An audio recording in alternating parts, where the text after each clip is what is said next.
The first question you'll be asking is why martial arts, why karate? What's it going to do for me?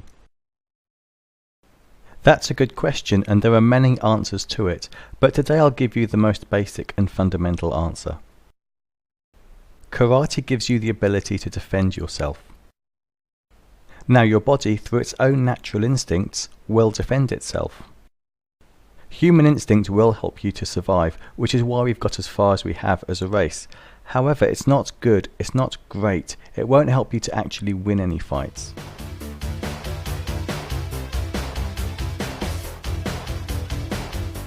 And in this slightly exaggerated scene, we show you what a human being's natural instinct is in the face of danger. Your first reaction is to put your hands in between yourself and your attacker. This is perfectly natural, and it will prevent your face from being hit, because behind your face is your brain, and that's the bit that you don't want damaged. Notice that you're taking all the punches head on, so all the power of the punch will go directly into your hands. The next thing you do is turn away, and this will make you look less aggressive and may make your attacker stop attacking you, but then again it may not. If this doesn't work, the next tactic is to cover your head with your hands, because your hands are expendable and your head isn't, and this means that your head will remain protected no matter how much damage is done to your hands and arms. And the final natural reaction is to curl up and lie on the floor in a ball. This is not a bad tactic as a last resort. This is because your arms and legs and hands are covering up your face and most of your important organs. Your spine is also quite tough, and this means that your body is pretty well defended. And this means that you can probably survive to fight another day. However, you're not going to win any fights like this. So this is what our instinct does for us. This is what we've had passed down through the generations. It is the job of karate and other martial arts to replace this instinct with a better one. This is done through the repetitive practice of specific basics, techniques, principles and combinations, so that in times of stress what comes to mind is your martial arts and not the natural instinct to roll up in a ball.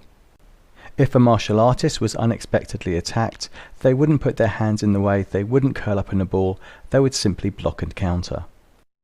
And this is the new and improved instinct taking over.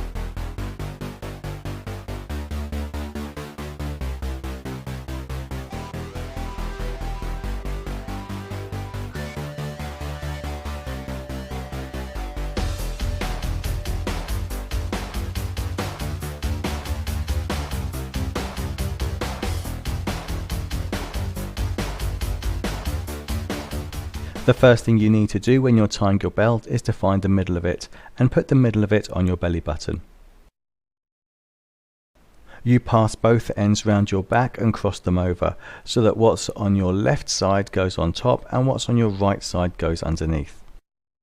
This means that you'll have two layers of belt, one on top of the other.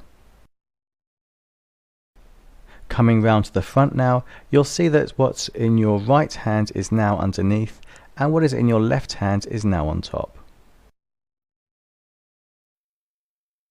You pass your left hand across the belt, tuck it underneath everything, and then pull it out the top. You now pull this tight. This same piece will go over the other end and then come up through the hole to complete the knot.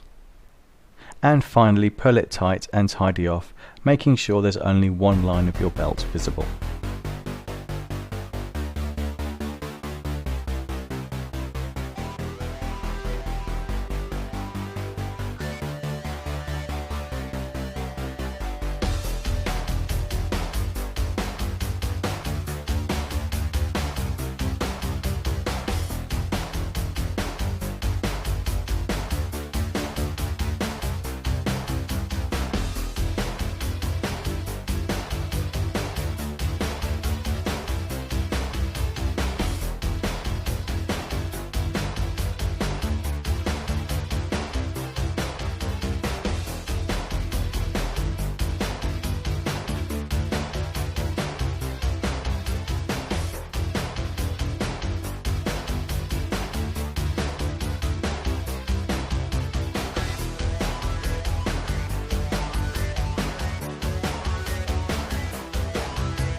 You want to make sure that your fist is as solid and as strong as possible.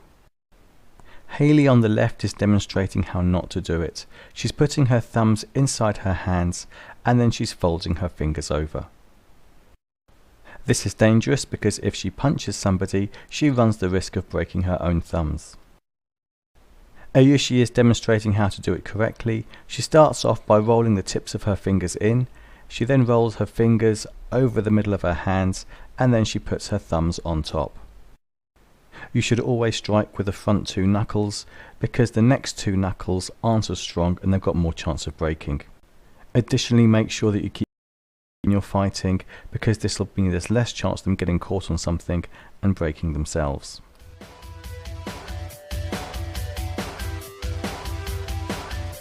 Before you start doing any martial arts, it's very important to warm yourself up.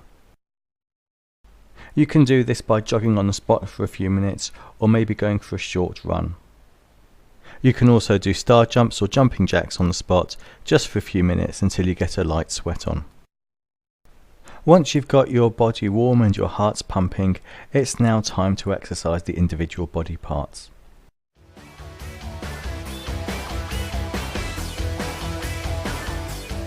The most important part of your body to warm up is your neck. This is because if you pull a muscle in your neck, it will cause you the most pain, and so you really want to avoid this. Take your time doing this and avoid jerky movements. Just push it backwards and forwards, left and right, side to side.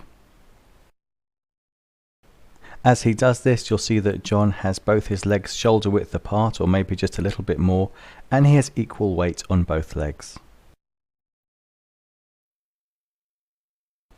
Moving on to shoulders now, and as you rotate them backwards, make sure you make the biggest circles you can possibly make. And now the movement is repeated, but this time moving the shoulders forwards.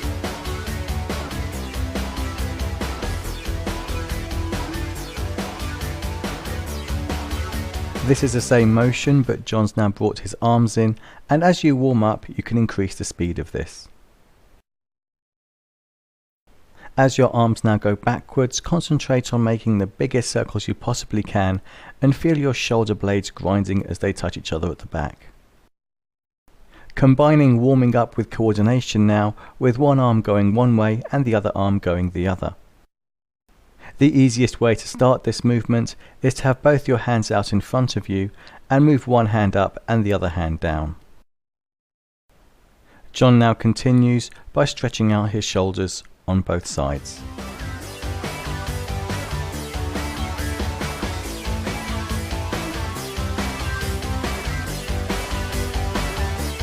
Elbows now, and make sure that you support one elbow with the other hand, and from there you make a nice big circle.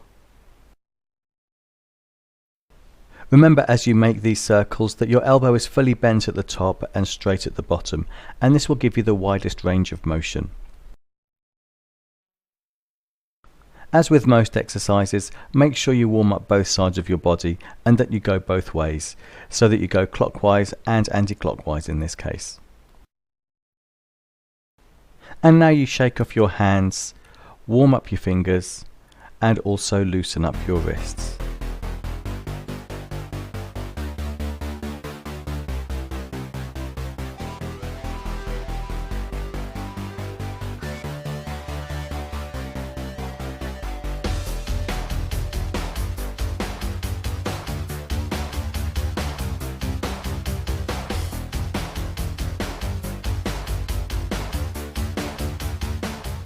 Now with your hands on your hips, you make the largest circles you can possibly make with your hips.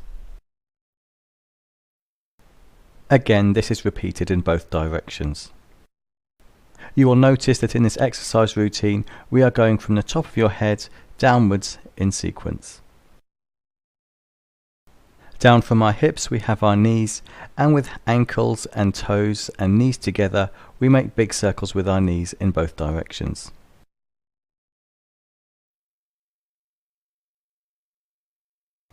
Moving down to our ankles now, both our ankles are warmed up by rotating them in both directions.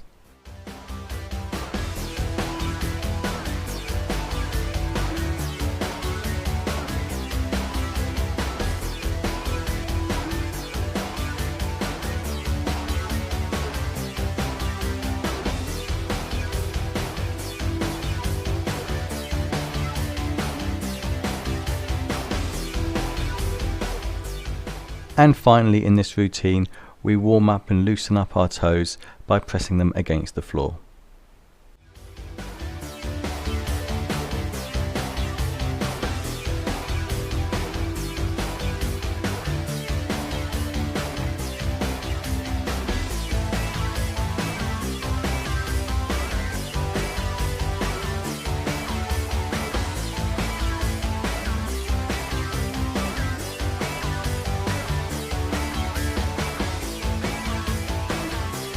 Now we'll move on to stretching our legs out, and let's start off with some simple exercises. By bending our back knee and straightening our front knee, we can lift our front toes off the floor a little bit, and the idea here is to push our chest towards our front knee. At the same time, you're pushing your back knee outwards with your other hand. This will stretch out the backs of your thighs. The next step in this is to sink all the way down. And for maximum effect, you'll want to be in the following stance. One leg is straight with your knee straight and with your toes facing the ceiling. Your other knee is bent with your heel flat on the floor, and with your elbow you're pushing your knee outwards to increase the stretch. Try to stay low and try to keep your hands off the floor as you transition from left to right. Without moving where your feet are placed, they can stay the same distance apart. You can now move into a front stance. What you can do to increase the stretch now is to go up onto your toes on your back foot and bend your back knee so that your knee is just a few inches above the ground. Make sure that you keep your back straight and vertical as you do these exercises.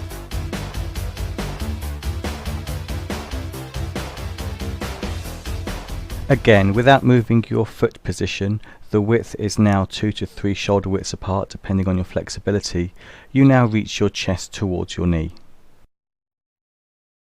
You do this to both legs, and this isn't just a stretching exercise, it's also a strength exercise to build up the muscle in your legs, because you need to have strong legs to maintain these positions. As a beginner, you might find yourself putting your hands on the floor to steady yourself during this exercise, but as you get more advanced, try to avoid touching the floor at all.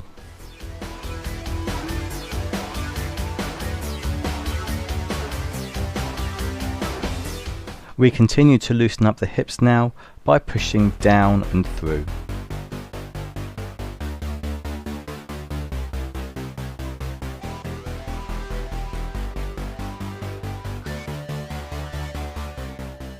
And then we do the same exercise, but the other way.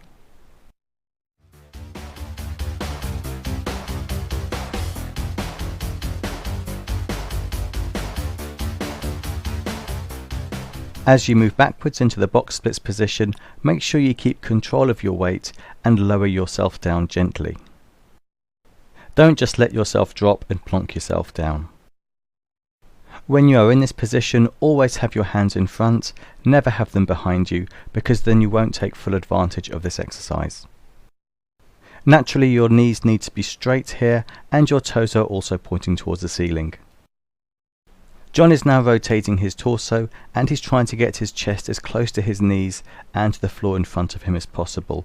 He's not pushing his head down to his knees, he's pushing his chest down. Again, maintain a smooth motion here and don't try to jerk your way around it.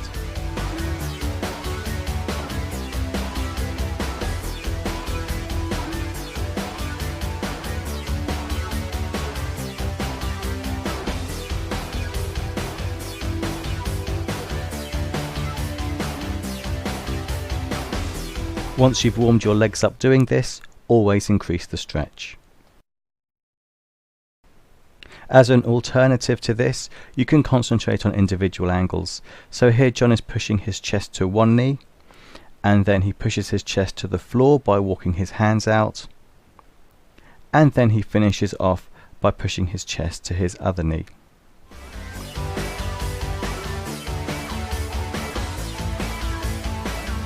Now you bring your legs together slowly, don't try to yank them together quickly, and then you bring your heels in as close to your body as you can with the flats of your feet together. Holding onto your ankles, you push your elbows into your knees, and as you lean forwards, you push down on your knees with your elbows as you push your chest forwards. Ideally, you want to be able to press your chest against your toes in this exercise.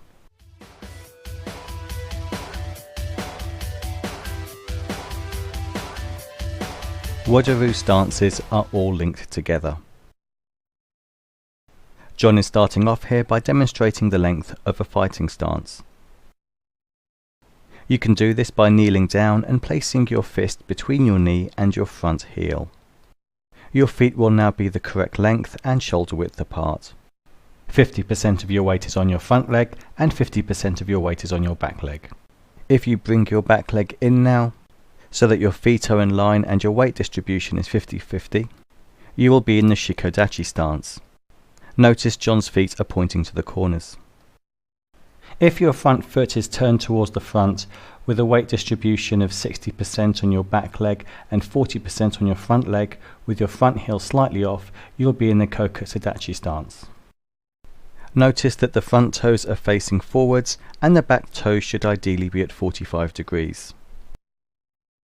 As you get older and lose your flexibility a bit, it's okay for your back toes to face at 90 degrees instead. John now twists his hips and straightens his back knee into a front stance, a Zenkutsudachi. He is no longer facing the front of the dojo, he's now facing the corner. His front toes are facing forwards and his back toes are facing at 45 degrees.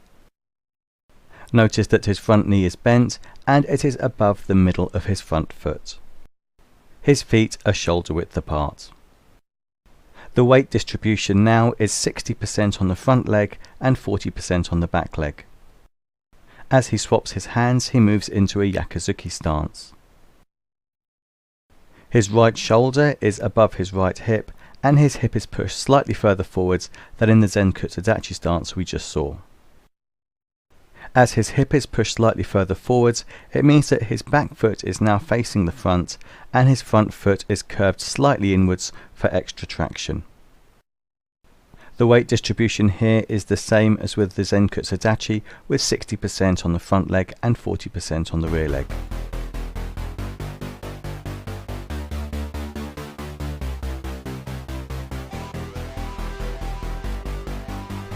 I am now demonstrating the correct foot position for a yoi or ready stance. My feet are shoulder width apart and my toes are pointing corners.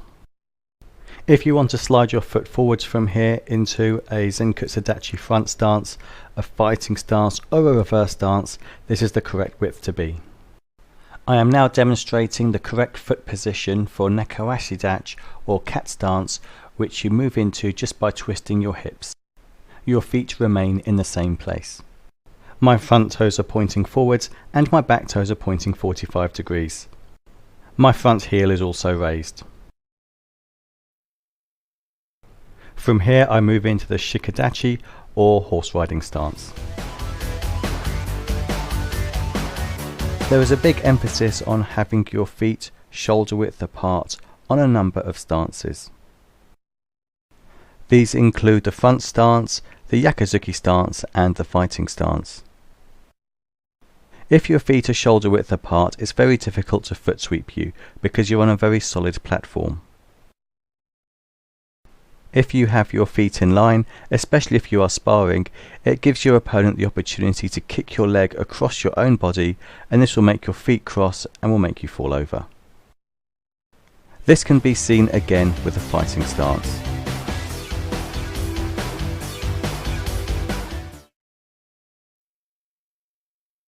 The opposite of this is to have your feet too wide apart, and if you're fighting somebody, they'll be able to foot sweep your foot outwards.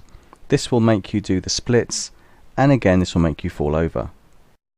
For this reason you need to make sure that your feet are underneath the width of your shoulders, so that they're not too wide apart and they're not in a line either. Wado Ryu's basic fighting stance has 50% of the weight on the back leg, as you can see from John on the left. Other martial arts and other styles of karate might use a front stance as a fighting stance, as seen by me on the right. However, splitting your weight 50-50 in a stance does have 4 major advantages. The first of these is distance. If John was in a front stance, his face is closer to my fist and therefore in danger. In fighting stance, his face is further away and therefore out of range.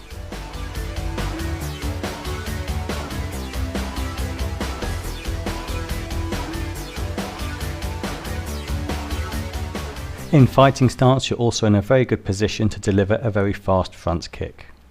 If you're in a front stance, you need to shift your weight backwards before you can lift your front foot off the floor to kick, and this can be seen by your opponent. If you're in a fighting stance, all you need to do is raise your front foot off the floor because your weight is already correctly distributed.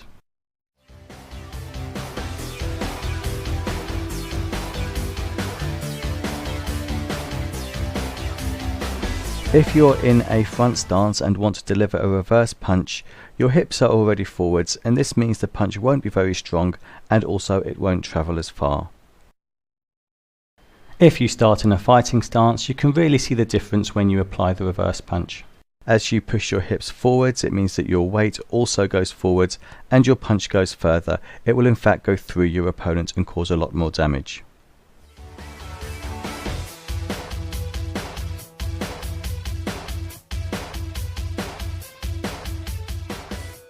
And finally, the foot sweep.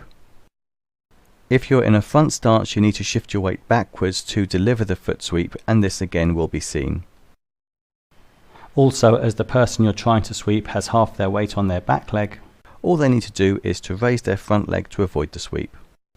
When John now goes to foot sweep me, as his weight is already backwards, he doesn't need to shift his weight to deliver the foot sweep, which means I don't see it. Secondly, as he's attacking my front leg and most of my weight is on my front leg, I have got very little choice but to go down as he knocks it out the way.